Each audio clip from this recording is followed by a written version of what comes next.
Welcome back to the bus. We're going to do some hands-on stuff this time, less of a recap, which is what it seems like I've been doing a lot of lately for these videos. We're trying to do some hands-on work. As many of you know, at the end of the summer, I wanted to take the bus out to a couple of events to support those events with ham radio communications. One of them was the Bigfoot 200 Ultra Marathon, which was up by Mount St. Helens up in the woods and was remote for about 5 days. And the other was a Bike MS activity, a multi-day multiple sclerosis bike-a-thon out at Whidbey Island. And I was fortunate enough to support both of those events, and I was very comfortable, plenty of power. It really worked out well. It was a good test of the sleeping accommodations. It was a good test of the toilet, of the refrigerator freezer that I've chosen. All of those things all worked great. The power system was fantastic. So what are we doing? We're tearing things out. Let me show you.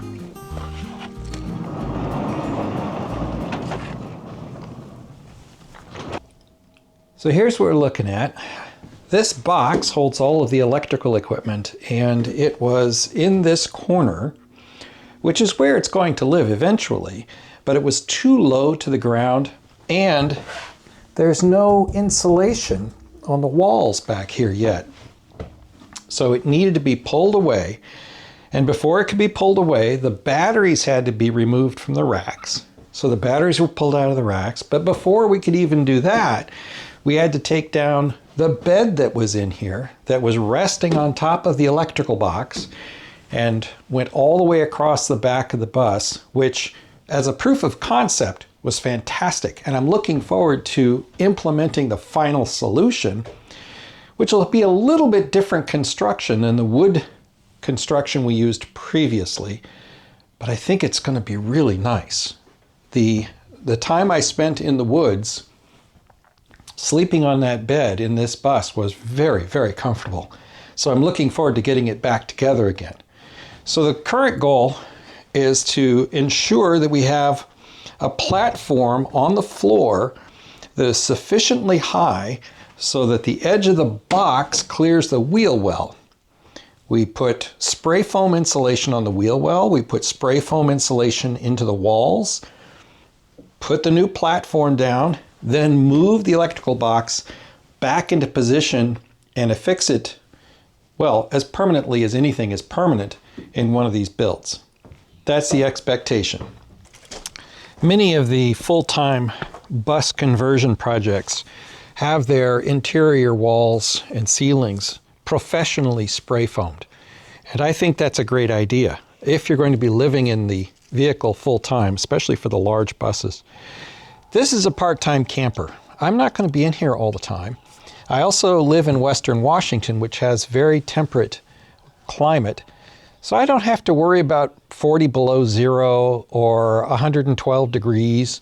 So I'm going to be using a product by Stanley that is comes in a can, comes with a gun, and while it is closed cell, it's not as durable or as effective as commercial two-part closed cell foam. But for this implementation, I think it's going to be fine. And it'll be better than non-spray foam solutions that I've read about. So single can, easy to put down. We have to start by making sure everything is clean so that the spray foam will have a good surface to adhere to, and we'll try it out. I've never done it before. We're going to find out together what it's like. Stanley Super Coat. I don't know. Let's find out.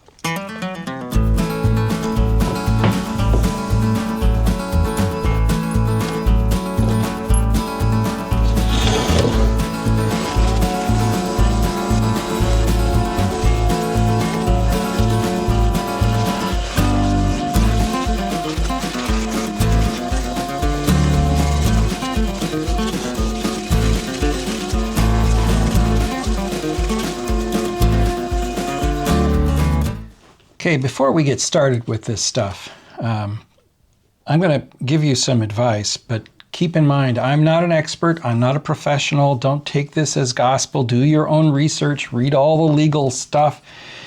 But I know that spray foam has a tremendous exothermic reaction, which means that when you spray it, it generates a ton of heat. It has to release that heat as part of the chemical reaction as the foam expands. So if this stuff gets on your skin and it's doing that, you will be burned, and not just a little bit. Plus, this stuff is super sticky. So imagine that you're spraying this stuff and you're not careful, and some of it gets into your eyes. It's going to burn your eye. It's going to swell up in your eye. It's going to be awful. Protect yourself. Next, imagine you're spraying the stuff and some of it becomes airborne and you breathe it and it goes into your lungs. Not good. Not good. Protect yourself. And then just your skin, it's a good idea to wear something, even if it's not one of these kind of suits. Long sleeves with gloves. Get yourself covered, because again, if this stuff gets on you, it's going to be a really unpleasant experience. So before we get started, I thought I should pass along those notes that I've learned. Again, if you're thinking about doing some kind of spray foam, whether it's the single can or it's the 2-pound dual can mixtures or whatever, go read up on the instructions. Go learn about how to protect yourself. Learn about the danger that you may be putting yourself in, and then take the appropriate steps before you start using this stuff. Well, such are the joys of video. I missed the part where I was actually spraying this stuff on the wall, but I'm going to have to do some more. There's a spot right in the middle underneath the center wooden truss that didn't get any goo on it, and I've got to wait at least 30 minutes for this stuff to finish curing before I can put some more on. I will say it's interesting. I can see why there are people who are really good at it. I am not, but I got some on the wall, and I think it's going to be a lot better than nothing. And if I can get another coat on there, especially up there where I missed some spots, that'll be great. So let's give this a few minutes to cure. I've got a big box fan running, and we'll come back and take another look at this in a few minutes. All right, let's see where we are. It's been about 30 minutes, and oh yeah, this stuff it's definitely set up. I've had a fan blowing on it the whole time, and it's had good breeze. So it's obviously up in here. I need to get in there. The same on the corner over there. There's a space underneath here that needs to be caught up on. And then the entire thing, in most areas, could use a little bit more. Now, I'm not expecting this to be perfect. Mostly what I want to be able to do is to give myself some thermal break from the outside. And this is going to be far better than nothing at all. And it's also going to be a good moisture barrier at the same time. So this is, I'm as weird as it looks and as kooky as it is, I'm pretty happy with it. So let me get some shaking done here on this next can, and we'll get started. We'll get one more can and we'll put it on here and see how that turns out. All right, stick with me. Cleaned out this gun when I was done with the first one. Biggest problem is my goggles keep fogging up.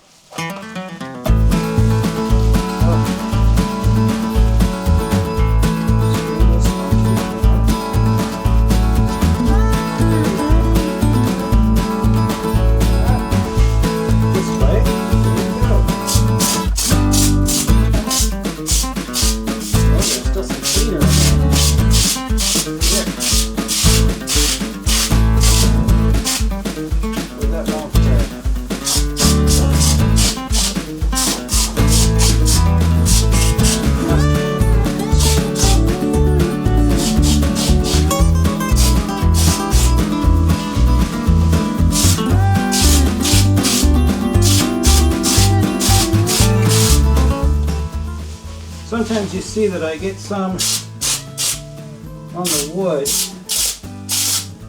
That actually is okay. It can be peeled off.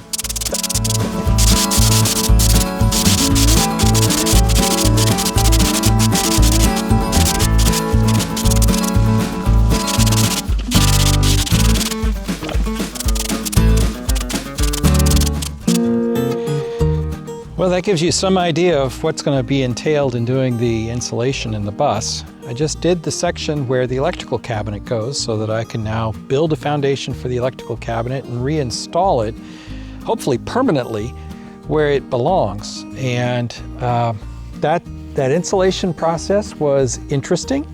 I've never done spray foam before. Kind of looks the same as the way I ice a cake. Not pretty, but I think it's going to work well. One of the interesting parts was I did a tap test along the outside of the bus, and where the panels have spray foam, it has a dull thump to the panels when you tap it on the outside. If you go further down the bus where there's no spray foam yet, there's sort of a hollow ring to the aluminum siding. So that spray foam isn't going to just give me a thermal break and isn't just going to eat sound that's trying to get through the wall of the bus, but it's going to deaden the walls of the bus itself. I'm kind of excited about that. I'm going to be interested to get it on the road and see how different it sounds, particularly when the entire bus has been spray foamed.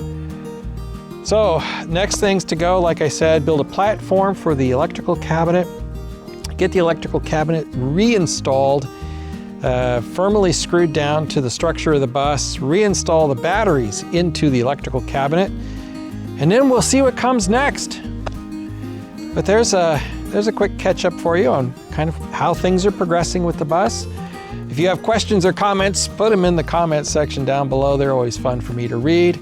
And please be kind as to my job I did with the spray foam. It's not pretty, but I think for my purposes, it's going to be okay. See you next time.